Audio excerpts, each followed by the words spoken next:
Fala pessoal, boa noite aí, pessoal entrando agora aí no chat, né? Bruno Diano, Elisângela, já estão por aí. Hoje nós vamos falar um pouco, deixa a gente se apresentar antes, né? Nós todos somos planejadores financeiros da GFI, GFI que já tem mais de 10 anos no mercado de planejamento financeiro, né? Quem não conhece pode acessar o site nosso lá, que é gfi.com.br/home, ou gfi.com.br, lá você consegue ser direcionado para a parte de academia ou para a parte de planejamento pessoal, né? E a ideia aqui surgiu de que a gente estava comentando sobre o livro Pai Rico, Pai Pobre, a gente estava conversando sobre esse livro e viu que ele é muito atual para os dias de hoje, né? Principalmente com essa pandemia aí, a gente consegue tirar muita lição do que aconteceu, do que foi explicado lá no livro, e o livro já tem mais de 20 anos, né? Então, você vê que continua bastante atual o que foi falado lá no livro. E para conversar sobre essas lições do livro, a gente reuniu aqui em 4 planejadores. Então, eu sou o Leandro Paiva, já sou planejador há uns 2, 3 anos. Passei minha carreira como gerente de projeto, né, e fiz uma migração de carreira há 2, 3 anos atrás. Hoje eu estou em Pouso Alegre, Minas Gerais, mas acabo atendendo clientes no Brasil inteiro.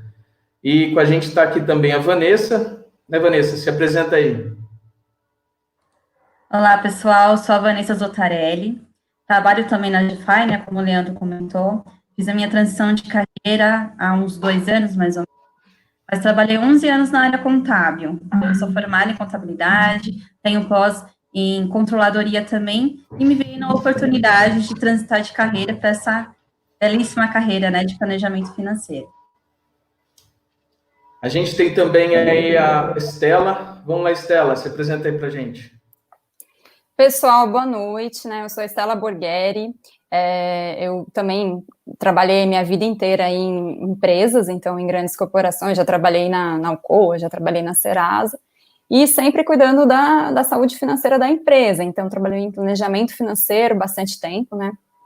E aí resolvi fazer essa transição de carreira para cuidar do planejamento financeiro e da saúde financeira das pessoas. Então, desde o ano passado, de setembro, eu atuo, né, na GFI como planejadora financeira e agora faço isso da minha vida. Trabalho aqui em São Paulo, atendendo aqui também. Alexandre, se apresenta aí pra gente. Boa noite. Aqui é o Alexandre Godoy, eu também sou planejador financeiro na GFI já há mais de um ano. Minha carreira também sempre foi no mundo corporativo, em áreas de finanças, né? Minha última experiência foi como gestor de risco cambial na Siemens. Um negócio aí de alguns bilhões de dólares, mas agora tá mais gostoso como planejador. Isso aí. E, pessoal, quem tiver dúvida, quem tiver comentário, vai escrevendo no chat aí. A ideia é que a gente faça uma coisa bem interativa, né? Que nós vamos falar sobre uma pandemia na sua saúde financeira, mas a gente queria bastante a participação do pessoal aí. Então, Stella, começa pra gente aí contando um pouquinho da história do livro, para quem não leu.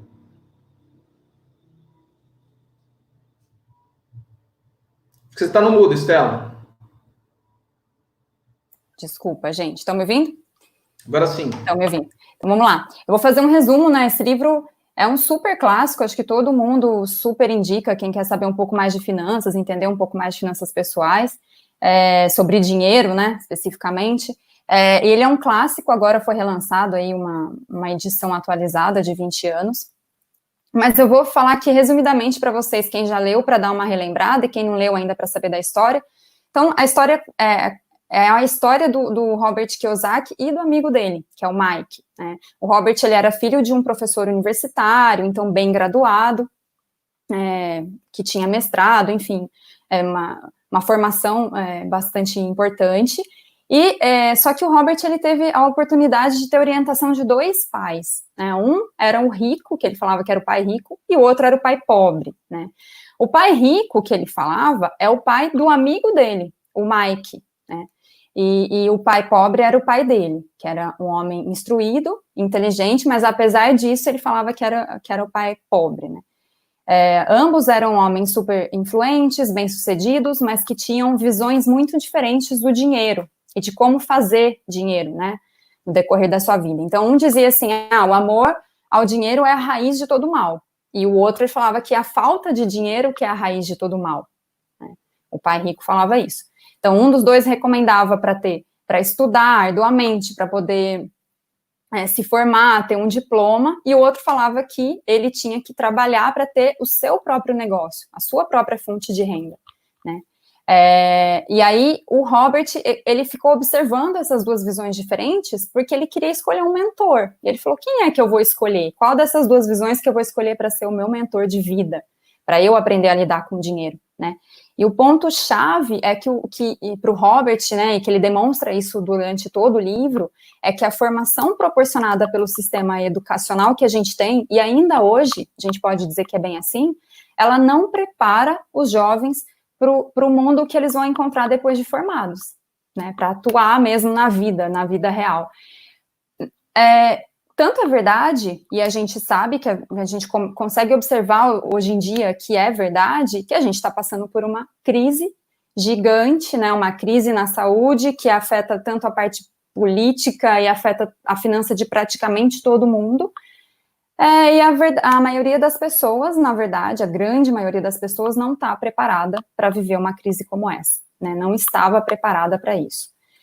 Então, o objetivo nosso aqui hoje é dividir um pouquinho com vocês as lições que esse livro traz, né, e mais do que formas mágicas e teorias para a gente ficar explicando como que vocês vão enfrentar esse momento atual, a ideia também é passar dicas práticas para remediar o que a pandemia trouxe, né, o Covid, o isolamento, várias pessoas perderam a renda, várias pessoas estão desempregadas, né, sem uma fonte de renda, com crianças em casa, enfim, coisas para fazer, e ajudar vocês também a estarem melhor preparados para qualquer outra crise financeira que possa acontecer aí na vida de vocês, né.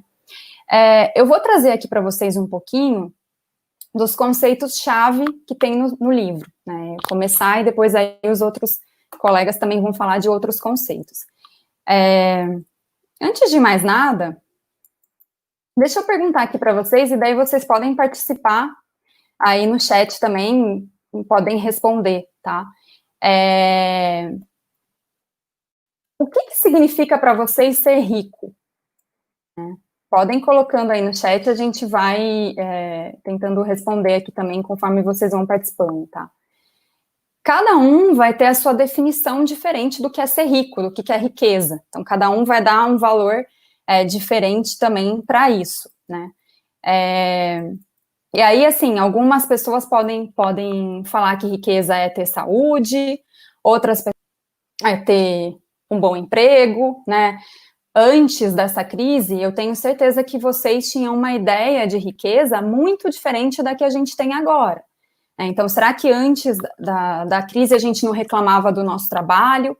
E hoje, vendo várias pessoas que não conseguem nem podem trabalhar e que também tiveram redução de renda, será que a gente não dá uma outra importância para o nosso trabalho que a gente tanto reclamava antes, né?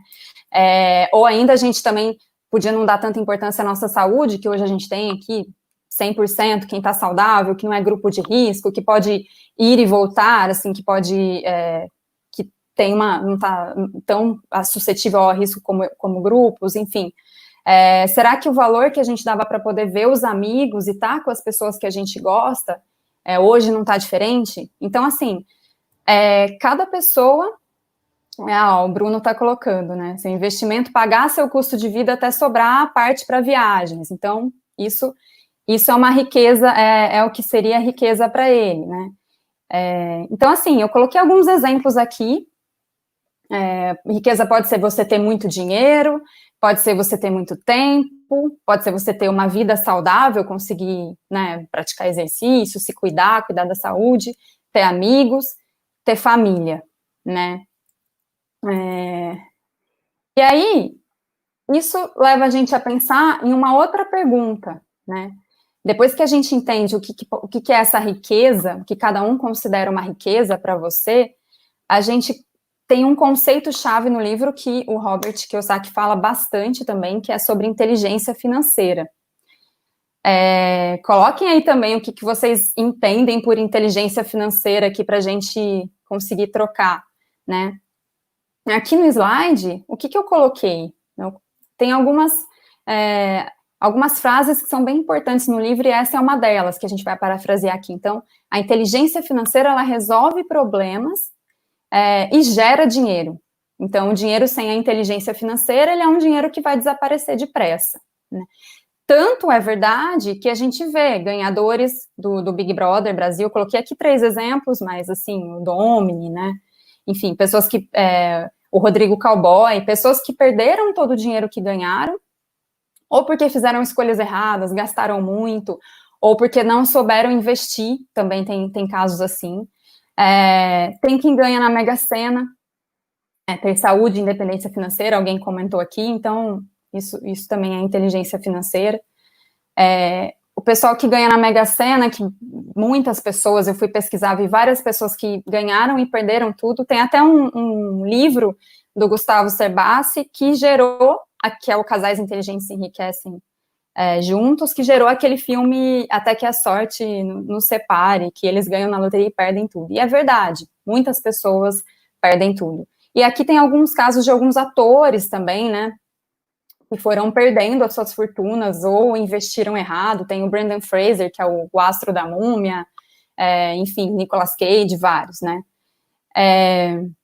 Então, assim, o que é a inteligência financeira, na verdade, né? Ela nos prepara para ter liberdade financeira, e ela vai nos preparar para enfrentar crises, como a gente está enfrentando agora, né? É claro que a gente não pode dizer que tem uma receita de bolo, e nem que essa crise não é tão rara, assim, a gente praticamente nunca viu acontecer uma crise desse tamanho, nessa proporção, ninguém ia prever. Mas será que a inteligência financeira não nos ajuda a estar melhores preparados para um momento desse, né? Para tomar desse... Oi? Teve um comentário da Daniela Bandeira que apareceu na tela agora e que foi bastante interessante. Que inteligência financeira é quando o dinheiro é solução e não problema. Solução e não problema. Exatamente, exatamente. Então é isso, Dani. Assim, quando você tem inteligência, você consegue lidar melhor com a sua vida financeira ou com as coisas que vão aparecer para você, as situações, enfim, a gente está vivendo uma crise sem precedentes, mas a gente consegue ter um pouco mais de tranquilidade para passar por isso. E aqui tem algumas outras frases, né, que o autor coloca. Então, assim, eu até circulei. O que ele fala que é importante? A maioria das pessoas não percebe que na vida o que importa não é quanto dinheiro você ganha, mas sim o quanto dinheiro você conserva, que é o que a gente sempre fala, né? Você conseguir fazer a gestão do seu dinheiro, né? Saber onde você vai gastar, enfim, fazer... ainda mais agora, tá todo mundo tendo que priorizar gastos, né? Então, quanto dinheiro você conserva e que o investimento não é arriscado. É a falta de inteligência financeira, a começar pela essa alfabetização financeira, que a gente vai falar aqui bastante também, que leva esse indivíduo a ser muito arriscado, né? Então, assim, aqui a gente tem, eu até coloquei aqui a diferença da mentalidade do pai rico para o pai pobre, né? Então, o pai pobre, ele falava o quê? Que o Robert tinha que trabalhar por um salário, conseguir um bom emprego, né? Na medida que a vida fosse passando, ele ia estudar, se formar, ter um bom emprego, e era aquilo. E o pai rico falava assim, que óbvio que ele tinha que estudar, né? Que ele falava assim, ele tem que sempre pensar que ele tem que aprender durante a vida toda, mas que ele tinha que aprender sobre o dinheiro, sobre o funcionamento do dinheiro, né? Então, o pai pobre trabalhava pelo salário, enquanto que o pai rico, estava se educando financeiramente, né? E aí, assim, isso leva até a gente a pensar um pouco hoje, né? Que a gente está vivendo uma situação que várias pessoas perderam a renda. Será que se a gente está preparado e a gente perde a principal fonte de renda, a gente não consegue se virar melhor, né?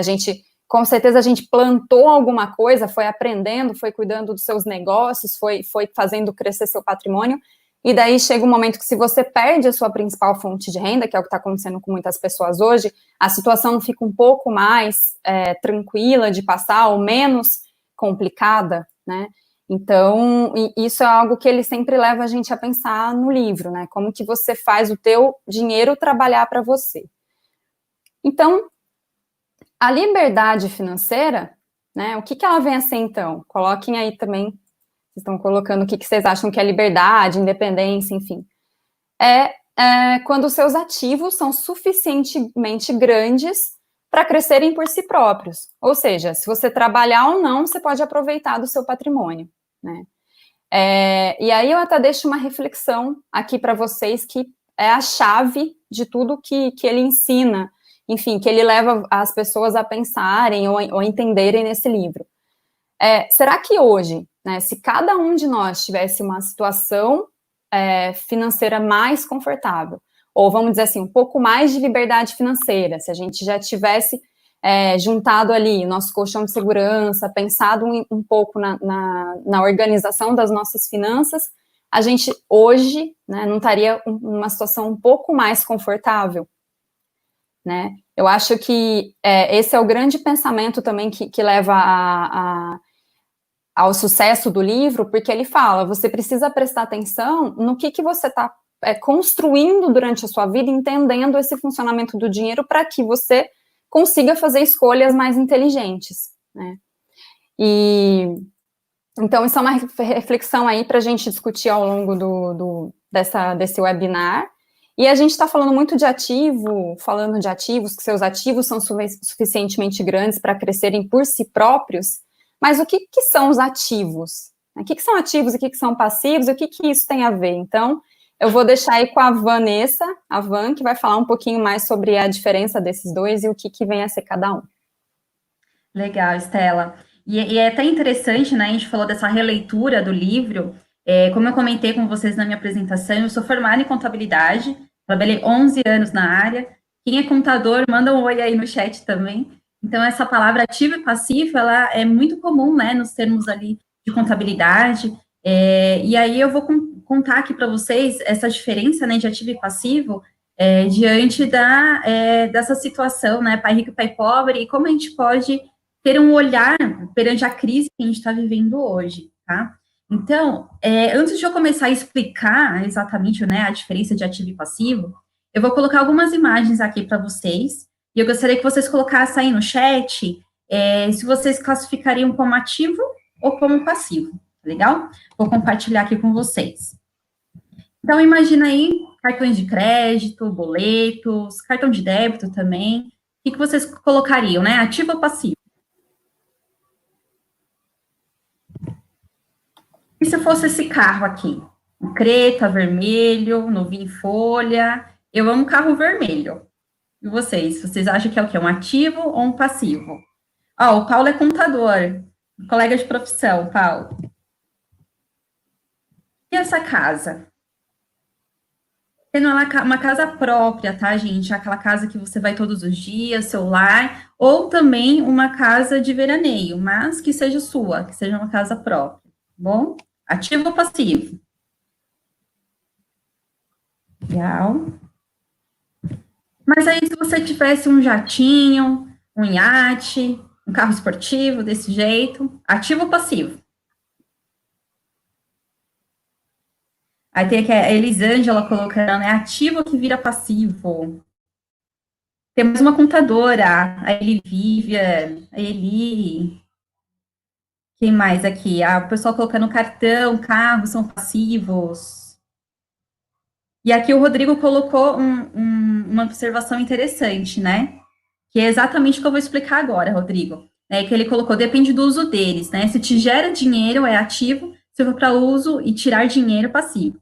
Então, quem é contador, principalmente, vai entender muito bem o próximo slide, né? Se fosse uma classificação contábil aqui, como que seria essa classificação?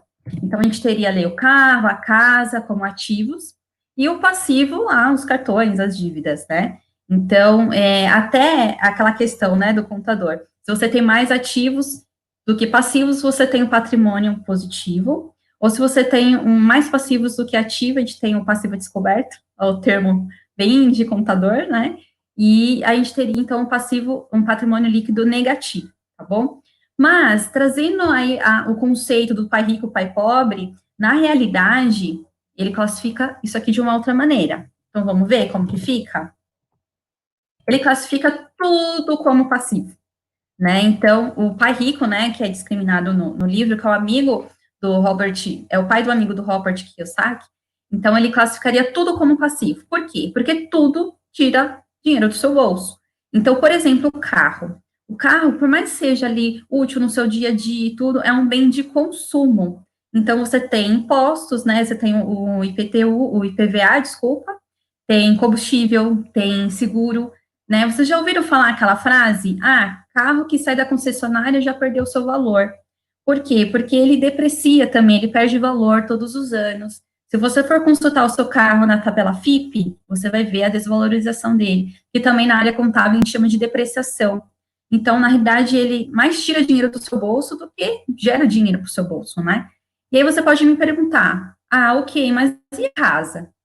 Nossa, com muito suor para eu conseguir minha casa e tal, a casa dos meus sonhos, um teto para minha família, mas também é um passivo, e pelos mesmos motivos que o carro, porque apesar de ser um bem imóvel, ela também te gera despesas, né? Então, tem também imposto, que é o IPTU, tem despesas de manutenção, água, luz, enfim. Para você conseguir consumir ela, utilizar ela, você precisa ter despesas por trás, né? Então, é um passivo que gera despesa para o seu bolso, tá bom? E aqui, para a gente trazer uma ideia um pouco mais dentro da nossa realidade, né? Quem não é contador não fica falando aí de ativos, passivos. Na realidade, a gente traduz isso para o orçamento pessoal como renda e despesa, né? E até trazendo aí uma questão de entender, né, no nosso dia a dia como que isso funciona. Então, vamos voltar um pouquinho atrás, quando a gente estava ali no nosso primeiro emprego. Então, a gente ainda sustentado pelos pais, muitas das vezes, então a gente não tem um salário, né, uma renda, um ativo, que supra ali tudo que tem, né, de despesas. Deixa eu ver o comentário do Pedro aqui. Ele já teve muitos problemas com cartão de crédito e hoje gerencia as contas apenas pelo cartão. Não passa débito e dificilmente usa dinheiro. Ah, que bacana, a GFI está te ajudando muito nisso. Que legal, Pedro. Bacana seu depoimento aqui. Né? Então, voltando aqui, gente, o primeiro emprego, às vezes a gente ainda está morando na casa dos pais e tal, então a renda nossa ainda é pequena. E às vezes as despesas nem tanto, né? Só que com o decorrer do crescimento da carreira, você vai almejando ali, né? Vai crescendo e vai aumentando o seu salário. Conforme aumenta o salário, aumenta também as despesas, né? Isso aí é muito comum aqui no Brasil. Então, você acaba começando a fazer o quê? Comprar passivos. Um exemplo que a gente colocou aqui foi a compra do carro. Quem que nunca, né? Assim que começou a crescer na carreira, assim que deu um jeitinho, já comprou um carro. E muitas das vezes é um carro financiado, então tem as parcelas do carro. Então aí já vem o conceito, né? Se você compra um passivo, ele já automaticamente te gera outras despesas, né? Ele tira dinheiro do seu bolso. Então, junto com outras despesas ali de alimentação, lazer e tal, vem também esses itens de consumo dos seus passivos. Só que, se isso tudo, né, você não cria uma inteligência financeira por trás, você fica tentando equilibrar a sua renda com a sua despesa, né, e fica nesse ciclo vicioso. Então, o que acontece? Exatamente o que está acontecendo agora. Então, se você, no momento de crise, você vê a parte da sua renda perdida, né, eu tenho clientes que perderam 20% da renda, 30% da renda, clientes que tinham um valor fixo mais a variável, que viviam bem com isso, mas perderam a variável. Então, estão num momento que estão tendo que se reinventar para colocar esse equilíbrio, né? Tentando trabalhar muito nas despesas para conseguir equilibrar despesa e renda e tal. E se levar isso adiante, né? A gente está falando de um momento de crise ali específico, mas a crise, ela pode ser mundial, pode ser aqui no Brasil, ou pode ser a sua crise, né? O seu momento de crise. Se você leva isso adiante até a sua aposentadoria, o que acontece?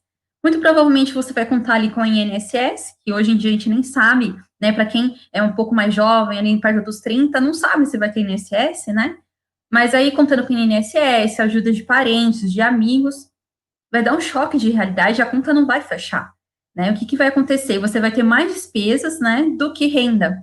No planejamento, né, planejamento financeiro, a gente fala muito que é uma situação de estar no 0 a 0, né? Que é uma situação que, quando você está ali, sei lá, ganhando 5 mil reais, gastando 5 mil reais, se há um momento de estresse, né, na sua renda, a conta não vai fechar.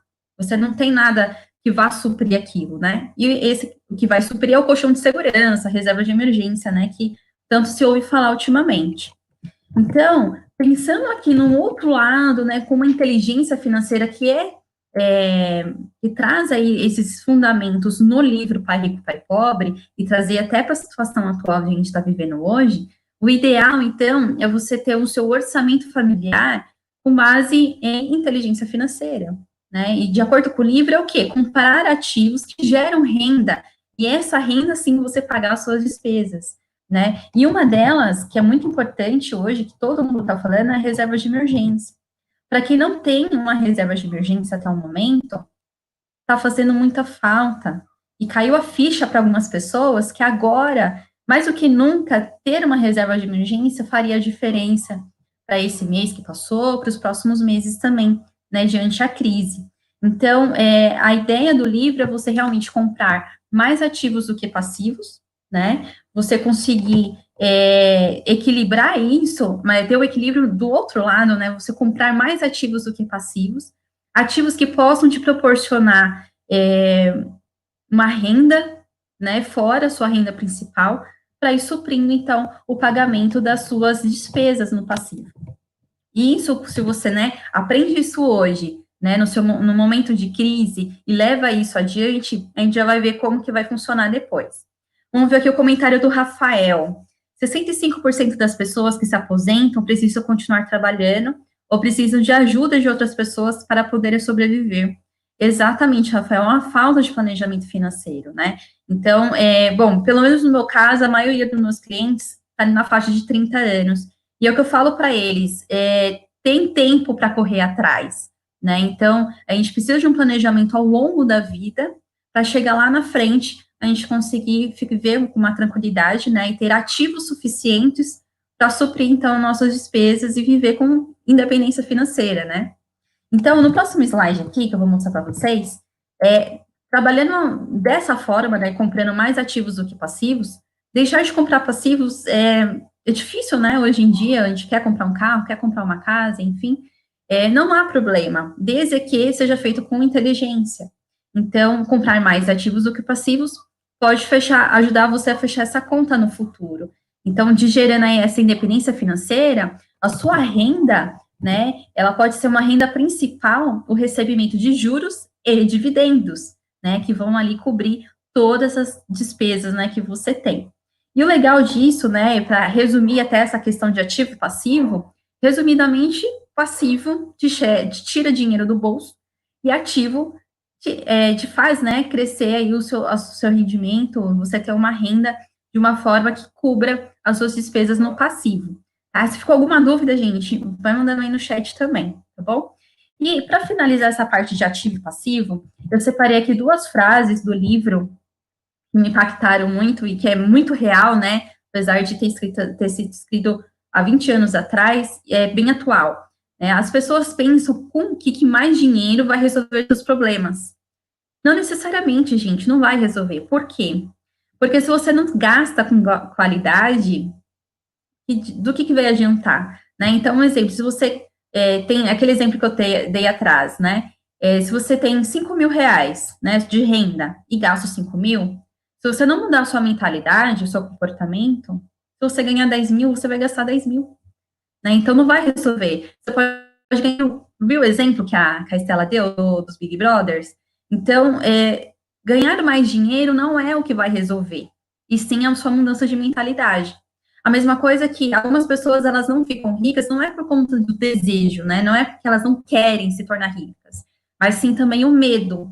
Essa questão do medo é também totalmente comportamental, e é uma questão que te faz pensar, né, o porquê, que medo é esse? Muitas vezes o medo de investir, o medo de guardar, que eu tenho que consumir agora porque eu tenho medo de não ter lá na frente, né? E eu defendo muito aquela questão, a gente tem que viver bem o hoje e se preparar para um futuro tão bom quanto. E eu sei que o Ale leu o livro com um olhar muito comportamental, né, Ale? Né, o Alexandre, a gente conversou também nesse bate-papo, né, sobre os impactos que o livro traz mediante a parte comportamental. Então, Ale, compartilha com a gente essa parte aí do comportamental, dentro dessas questões financeiras também. Legal, Vanessa, obrigado aí pela tua apresentação, né? Gente, boa noite, né? Eu já me apresentei, eu vi que teve gente chegando agora, que é o Alexandre Godoy. Eu gosto de brincar com a seguinte frase, né? Deus ajuda quem cedo planeja, né? A gente tem achando que, né, quem cedo madruga também, mas sem se planejar é muito difícil. E o comportamento, como a Vanessa estava comentando, ele corresponde, olha, pelo sucesso do planejamento financeiro, algo em torno de 90% ou mais, né? 10% ou menos são questões técnicas, né? Então, deixa eu mostrar aqui um pouco para vocês como é que tudo isso acontece. Qual que é o mindset do rico, né? Afinal, o que o rico pensa e o que o pobre pensa em relação a dinheiro? Será que a formação acadêmica das pessoas vão garantir que elas são ricas ou não? Então, aqui, por exemplo, tem uma moça se formando. Essa daqui seguiu os passos do pai pobre, né? Foi, estudou, tirou boas notas, provavelmente vai arrumar um bom emprego, vai trabalhar um monte, vai adquirir um monte de passivos ao longo da vida, como a Vanessa estava explicando, e talvez não chegue a ser rica. Já essa outra moça aqui, a gente vê que ela tem um pequeno negócio. Será que ela vai ter mais chance de ser rica, né? Outra coisa que também mexe muito com a gente, né? A gente tem algumas ideias pré-concebidas do que é o dinheiro, do que ele causa para a gente, né? Vão colocando aí no chat o que vocês já ouviram ao longo da vida, né, na sua infância, sobre dinheiro, né? Mas normalmente a gente percebe que existem pensamentos que são pobres, tipo assim, não dá para comprar isso. Gente, isso é um tipo de pensamento que coloca você numa preguiça mental, você não vê alternativas, né? Agora, olha que interessante, o mesmo pensamento, mas de uma forma rica, né? Poxa, não dá para comprar isso, mas o que eu posso fazer para comprar isso, né? Então, essas crenças limitantes, a gente precisa ir eliminando aos poucos. E como é que a gente faz isso, né? Olha uma outra boa aqui. Você pensa que dinheiro dá em árvore? Quem nunca ouviu isso aqui, né? Eu já ouvi e falo para as minhas filhas hoje em dia, né? Então, a gente tem que fazer o quê? Controlar os nossos pensamentos, as nossas decisões, as nossas ações, né? Tudo isso faz parte entre ser rico e ser pobre, né? Por isso que a gente tem que estimular o pensamento, nos tornarmos questionadores, né? A gente tem que escolher qual pensamento vai nos tornar rico. Mas como fazer isso daí? Vamos avançando aqui, ó. Quais atitudes as pessoas que acabam se tornando ricas têm? Eu vou colocar duas frases aqui do livro que eu acho que mostra muito a questão comportamental em relação ao dinheiro. Olha essa atitude. O rico fala, eu vou fazer dinheiro, ao invés de falar, eu vou ganhar dinheiro. Uma outra frase que me impressionou muito quando eu li e reli o livro, né, é o quê? Os pobres desistem, os ricos lutam e persistem. Olha só que coisa interessante, né? O rico, ele não fica assim buscando culpado para se fazer de vítima, né? Então, por exemplo, eu tô sem dinheiro, mas o governo, mas o coronavírus, né? Tudo isso é o culpado para o rico, né? Então a gente tem que ter o poder sobre o dinheiro e não o contrário, né? Mas para isso a gente tem que entender como ele funciona e a melhor maneira é estar estudando constantemente. Quero apresentar para vocês aqui o modelo de sofrimento proposto pela Elizabeth Kübler-Ross. Ele inicia aqui nessa fase da negação, depois vai para uma fase da raiva, negociação, depressão e aceitação. Vamos dar um exemplo aqui em relação a esse isolamento social que a gente está passando hoje em dia. Olha só, não é necessário fazer uma quarentena. Eu não vou fazer. Quantos de nós não dissemos isso lá pelo meio de março e estamos aqui em casa hoje em dia, né? Mas antes a gente começou negando. Depois, alguns foram passando e alguns ainda estão no sentimento de raiva, tipo assim, eu tô muito bravo com essa história do governo me obrigar a ficar em casa, né? Passando a negação e a raiva, você já começa a entender diferente, aí você começa a negociar um pouco, né? Então, assim, bom, eu aceito, mas desde que seja só o mês de abril. Aí o mês de abril está acabando, a gente vai vendo as notícias, vai vendo o desenrolar dessa história, né, do isolamento, da pandemia, e aí vem aquela fase de depressão, né? Ah, meu Deus, pelo jeito essa quarentena vai longe, já não sei mais o que fazer, né? Então, muitos de nós devem estar dentro das casas aí se travando uma hora dessa. E, por fim, a gente chega na quinta e última fase, que é o quê? Da aceitação. Bem, já que é assim, eu vou me adaptar a esse novo normal, né, e dar um jeito de trabalhar de casa, né? Todo mundo precisa se reinventar. Então, a grande dica comportamental aqui é o seguinte: passa rápido pela negação, pela raiva, pela negociação, pela depressão, e busca alternativas dentro da aceitação, né? Uma coisa importante para você fazer nesse momento aqui, né? A gestão dos seus recursos, né? Você que está dentro de casa, está com um tempo diferente, né? O teu relógio parece que mudou, né? E você está com o dinheiro comprometido, a maioria das famílias estão. Então você vai ter o quê? Pensamentos, comportamentos de escassez ou de abundância, né? E olha só que interessante o que o Kiyosaki coloca, inclusive num livro que já é desdobramento do Pai Rico, Pai Pobre, que é o Independência Financeira. Ele está falando aqui do quê? Do quadrante do fluxo de caixa. 4 maneiras de produzir renda. Então, clássico aqui, acho que muita gente já deve ter visto isso. Isso aqui é usado muito pelo pessoal do marketing multinível, né? Você tem, de um lado, os empregados e os autônomos. O empregado é aquele que possui emprego e depende da renda dele para sobreviver. E o tempo que ele trabalha é o igual ao dinheiro que ele recebe. O autônomo, ele é muito parecido com o empregado, mas ele é um pouco diferente, né? Enquanto o empregado ele busca segurança, o autônomo ele prefere fazer as coisas do jeito dele, né? Então ele vive uma ilusão de que ele tem o controle das coisas, né? Mas por que uma ilusão? Porque no fim ele acaba também dentro dessa equação, que tempo é igual a dinheiro, ou seja, eu quero ganhar mais dinheiro, eu tenho que trabalhar mais tempo, só que todo mundo tem um dia de 24 horas, né? E do outro lado, só um detalhe importante, esse pessoal aqui do lado esquerdo do quadrante, tanto o empregado quanto os autônomos, né, microempresários, assim, eles geram, né, riqueza, mas a riqueza fica em torno ali de 5% da riqueza global, acaba ficando do lado esquerdo desse quadrante. Enquanto os outros 95% vai do outro lado. Mas quem que está do outro lado? Vamos dar uma olhada? Donos de negócio. Então, assim, empresários já de médio e grande porte, que tem o quê? Pessoas trabalhando para eles. Então, olha aqui o empregado gerando renda para o dono do negócio. Esse cara, ele pode o quê? Se libertar mais, ter mais liberdade. Nada mal essa ideia, né? E também, dentro do lado direito, a gente tem o quê? O investidor, né? Que são pessoas que, como a Vanessa explicou para a gente, vão, ao longo da vida, adquirindo ativos, e esses ativos vão gerando mais dinheiro. Então, essa pessoa coloca o dinheiro para trabalhar para ele. E olha só que interessante. Vejam o volume de pessoas distribuídos por cada quadrante. E aqui eu tenho uma reflexão para fazer, né? O mundo, como conhecíamos, tem essa distribuição de recursos, sejam em números de pessoas e em seu tempo, seja em volume de dinheiro. A questão não é apenas de que lado você está, mas que oportunidades a pandemia do coronavírus está trazendo para você se mover para o lado mais rico?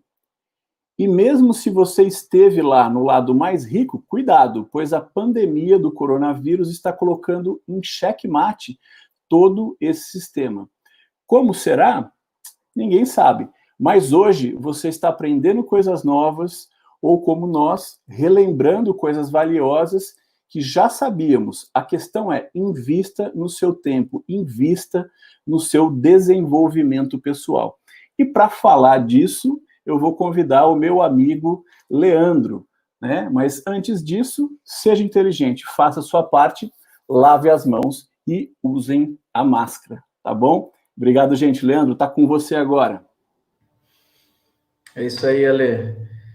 É como você falou, uma parte importantíssima aí agora é justamente a procura, né, por conhecimento. E um questionamento que eu quero trazer aqui logo de início é o seguinte: para quem que a gente trabalha? Ele questiona muito isso lá no livro. Eu queria saber o pessoal do chat, para quem que vocês trabalham? Seria interessante vocês colocarem aí. No livro ele coloca bastante isso. Então, a gente trabalha para as empresas, né? Posso trabalhar numa grande empresa, numa pequena empresa, posso ter um comércio, mas a gente trabalha para alguma empresa, né? Segunda coisa, a gente trabalha para o governo, através dos nossos impostos, quando a gente, em tudo que a gente consome, né, em tudo que a gente faz, a gente acaba trabalhando para o governo, ainda mais aqui no Brasil, onde a carga tributária é gigantesca, né? Além disso, para quem mais que a gente trabalha? Para os bancos. A gente trabalha para os bancos.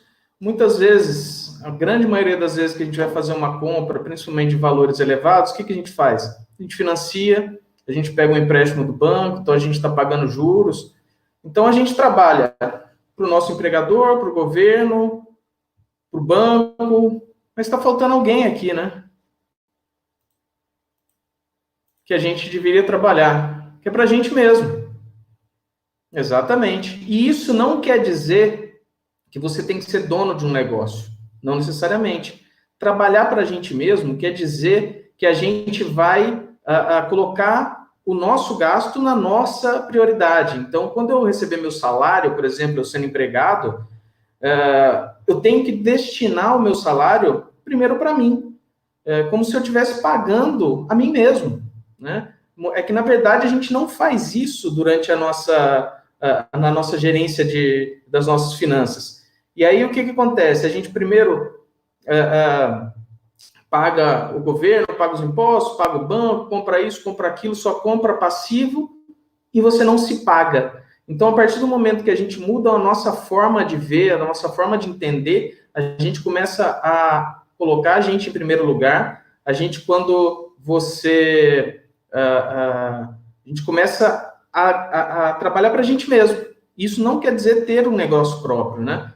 Então, e uma das coisas mais importantes para a gente investir na gente mesmo é conhecimento. O conhecimento não vai ser tirado da gente, né? Por mais que seja tentado algum outro ativo, por exemplo, se você tem cotas de empresa, a empresa pode quebrar, mas você tendo conhecimento, isso não vai ser tirado de você. E essas duas frases são do livro, que são bastante interessantes, que é: o que sabemos nos faz ganhar dinheiro, o que não sabemos nos faz perder dinheiro. Isso a gente vê a todo momento, né? E conhecimento, buscar conhecimento, muitas vezes pode ser pensado ou entendido como uma coisa cara, uma coisa onerosa, e não necessariamente, né? Você vê que nessa pandemia, muitas empresas, como várias universidades, MIT, Harvard, liberaram o seu ensino à distância de graça por um tempo para a gente poder aprender lá, para poder entrar. Será que você entrou? Você procurou alguma coisa? Hoje eu vi uma reportagem do Cristiano Ronaldo treinando na casa dele, e treinando muito pesado. Com certeza, quando os jogos de futebol voltarem, o Cristiano Ronaldo vai estar muito melhor do que quando ele parou. E não sei se todos os jogadores vão estar assim. Só que a parte dele ele está fazendo. E você? Você vai estar melhor ou pior de quando começou a crise? Porque se você estivesse gastando esse tempo para estudar agora, e estudar de graça, você quando tem em muitos lugares, você ia sair desse momento melhor do que você entrou, né? Isso aqui a gente está falando de cursos gerais, mas quando a gente fala de atualização na parte financeira, também, o próprio Banco Central, né, a CVM, o Tesouro Nacional, a Bolsa de Valores, se você entrar nesses sites, você encontra ensino à distância, você começa a aprender ali sobre investimentos, sobre várias coisas, sobre conhecimento financeiro, a própria Academia GFI também. Então, é importantíssimo a gente procurar esses ensinos, porque é o nosso maior ativo, né? Outra forma da gente se manter atualizado: podcast, YouTube, livros, e aqui eu vou, lógico, fazer minha propaganda, que eu tenho um podcast junto com o Caco, né? que é o podcast Planejamento Financeiro. Quem não escutou ainda, só procurar aí no Spotify ou em qualquer agregador de podcast. Mas você tem vários outros podcasts, CBN, Money Talks, no YouTube você tem vários canais, né, do Gustavo Cerbasi, Primo Rico, livros como o próprio Pai Rico, Pai Pobre que a gente está falando, né, isso a gente não pode ficar parado aqui, né, vamos lá. Só que com essa quantidade de informação que acontece, que a gente tem disponível hoje, o que a gente vai ver? O que a gente vai pegar dessa quantidade de informação? Pode trazer um caos também, da gente ter um apagão aqui, o que a gente vai fazer, né? A gente pensa agora nesse momento de pandemia, a quantidade de informação, uma hora a bolsa sobe, outra hora a bolsa cai, uma hora diz que a cloroquina funciona, a cloroquina não funciona. Tá morrendo muita gente, tá morrendo pouca gente. E aí, a gente fica perdido, né, nesse mar de informação. Então, uma coisa importante que o livro traz e que a gente é importantíssimo nesse momento é algo chamado curadoria, que é o quê? Você ter bons corretores, no livro ele chama de corretores, qualquer pessoa que te ajuda, né, a conseguir alguma coisa. Então, você ter bons corretores para filtrar essa quantidade imensa de informação. O que é isso? É a curadoria. É justamente o papel de um planejador financeiro. O planejador financeiro vai pegar toda a informação que existe no mercado, mastigar ela e compactar para a sua vida específica. Então, você ganha aqui com isso muito mais do que conhecimento, você ganha o bem mais precioso que existe, que é tempo, né? Você vai estar ganhando muito tempo.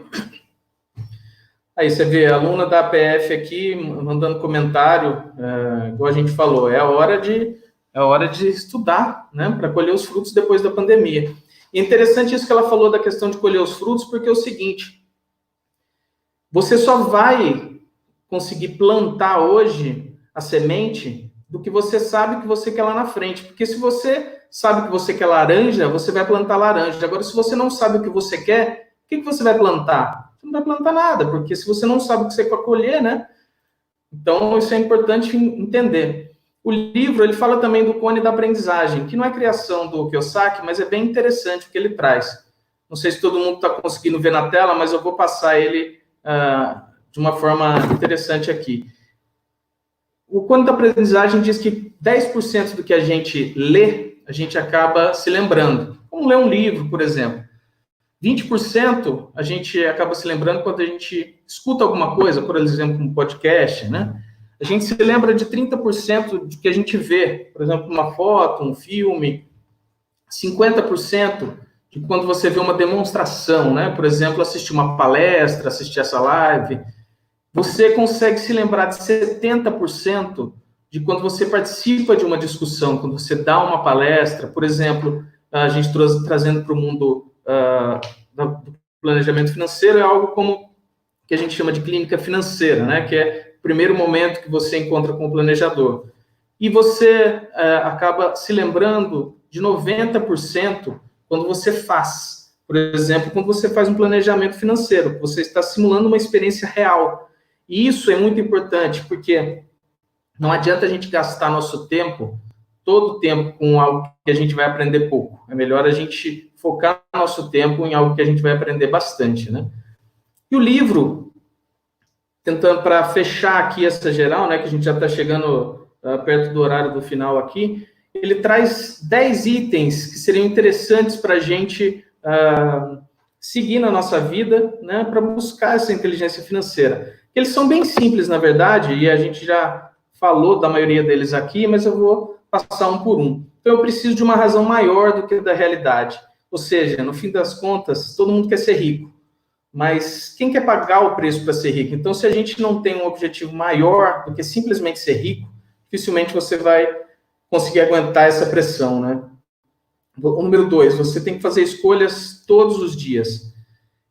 Para preencher uma represa, é uma gota por vez, né? Não adianta você achar que você fazer uma coisa hoje, você vai colher lá na frente. Não, você tem que fazer todo dia, você tem que ser consistente. Antes de você ser bom em alguma coisa, você tem que ser consistente, né? Número 3, escolha os amigos com cuidado. essa é muito óbvia, né? A gente até fala muito aqui, me diga com quem andas e te direis quem és, né? E você é a média das 5 pessoas que você mais se relaciona, é isso aí, você acaba sendo influenciado e influenciando as pessoas próximas de você, né?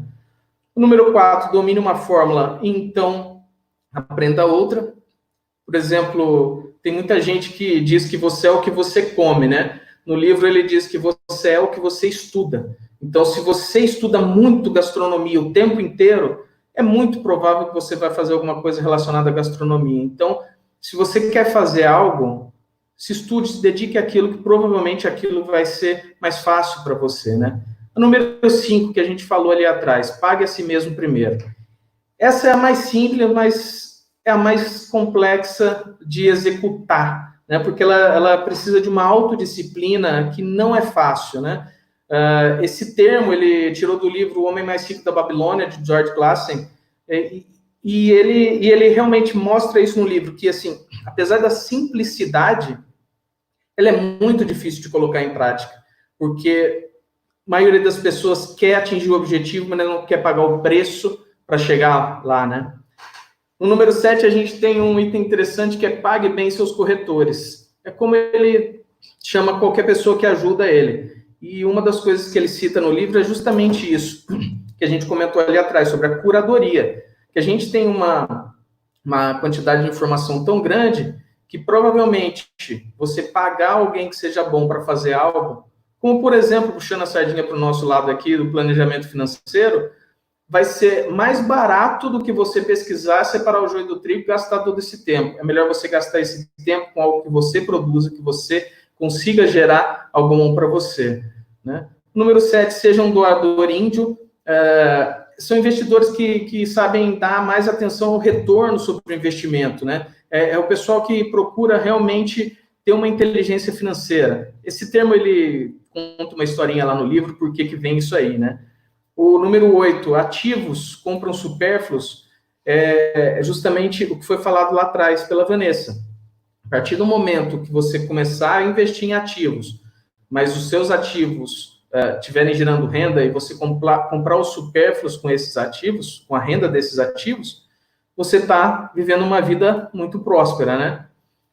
O número 9 é muito bacana, a necessidade de heróis. Eu tenho um filho de 6 anos e quando eu brinco com ele é o Homem-Aranha. Ele não está fingindo que é o Homem-Aranha, ele é o Homem-Aranha quando a gente está brincando. Porque é justamente essa ingenuidade de criança, né, que a gente consegue ser realmente aquele herói. Então, aquilo, quando eu sou o Homem-Aranha, eu consigo subir na parede, consigo subir... Quando eu sou uma pessoa comum, eu não faço isso. Então, quando a gente cresce, a gente perde essa questão de heróis, né, de ter nossos heróis. Mas se a gente não perder isso, a gente continuar tendo nossos heróis, a gente vai ler sobre eles. Se um herói nosso for alguém bem-sucedido, a gente vai conseguir ler, entender por que ele fez isso. Se ele conseguiu, eu consigo, né? Então, é muito interessante isso aí. E a 10ª regra é para você ensinar, né? E você receberá. Ele fala muito sobre você doar o tempo todo, né? E isso é muito bacana, porque quando você doa e doar não quer dizer só doar dinheiro. Pode ser doar o seu tempo, doar seu conhecimento, ajudar alguém, você acaba recebendo isso de volta, né? Então, é muito importante isso de você entender que o seu tempo não tem que ser só para ganhar dinheiro, para ajudar as pessoas também. Isso é muito bacana, né? Bom, esse foi um resumo do livro que a gente passou, todo mundo aqui. Lembrando que tudo isso que a gente falou não veio da nossa cabeça, a gente simplesmente empacotou, né, o que a gente estava falando sobre o livro na linguagem do livro, mas trazendo um pouco para a realidade. Isso aí